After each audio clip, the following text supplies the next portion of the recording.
I got my PhD in the field of organic chemistry, postdoc at Stanford University, joined the group of a man who was going to win a Nobel Prize in chemistry, voted one of the top 50 most influential minds in the world. I was a visiting scholar at Harvard University. I've spoken at every major university in this country, have over 650 research publications, voted the R&D magazine Scientist of the Year.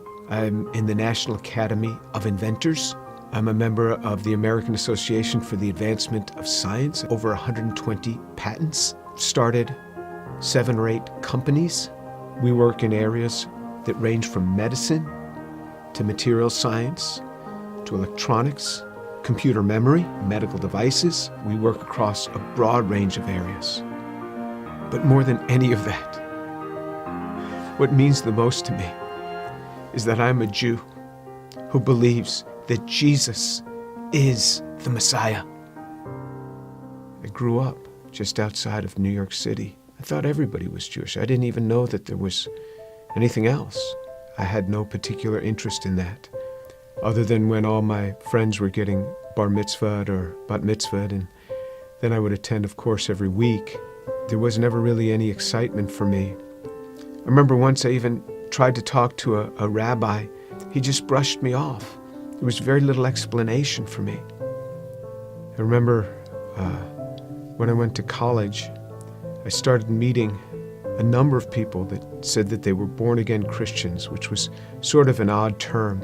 What's born again? What do you mean, born again? One person saw me in the laundry room. He said, "Do you mind if I give you an illustration of the gospel?" And I remember we sat there and he actually started to draw a picture. A cliff with a man on one side, and he drew a little man, and then another cliff with God on the other side, and a big chasm in between that he labeled with sin. And I looked at him, I said, "I'm not a sinner. I've never killed anyone.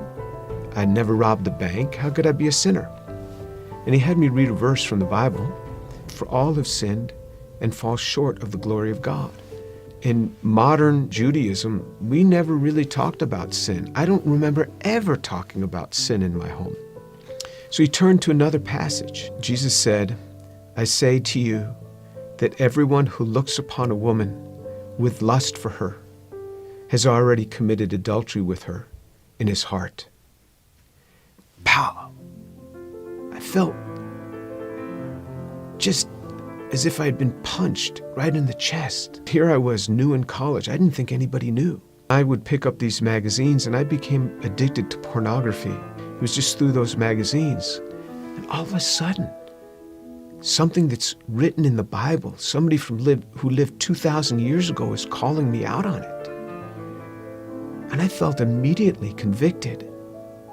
And that now I realized I was a sinner. When I read in the scriptures what sin is, then I knew I was a sinner. How am I going to get to God? We Jews know this better than anyone else. Without the shedding of blood, there is no forgiveness of sin.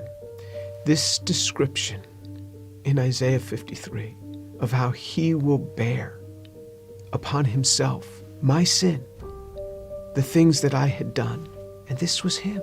This was the man that took this upon himself on the cross. The perfect God comes and gives himself for us. He is the one that gives himself for us. I started to realize how Jewish the New Testament is. This book is so Jewish. The New Testament is so Jewish. It's all around Jewish people. And then on November 7th, 1977, I was all alone in my room. The realization that Yeshua is the one who died on the cross. And I said, "Lord, I am a sinner. Please forgive me. Come into my life." And then all of a sudden, someone was in my room. And I opened my eyes. I was on my knees. I opened my eyes. Who's in my room? That man, Jesus Christ, stood in my room.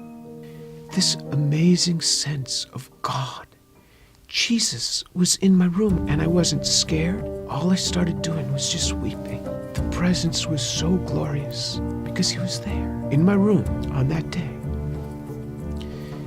And I didn't want to get up. And this amazing sense of forgiveness just started to come upon me. That was him.